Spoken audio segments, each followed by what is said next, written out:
మైసిగండి. ఎండలు అయితే బాగా ఉన్నాయి, కానీ అవి కూర్చోడు కదా, తిరగాలి ఇష్టం కదా. సో మైసిగండి వెళ్తున్నాం, చాలా దూరం.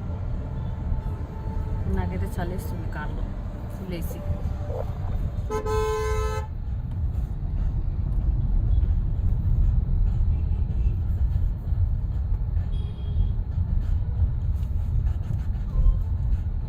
ఆల్రెడీ ఫుడ్ చెప్పేశాడు వండమని, చికెన్, ఇంకా పచ్చి పులుసు, ఇంకా నేను చెప్పాను మళ్ళీ ఇప్పుడు చెప్తున్నా.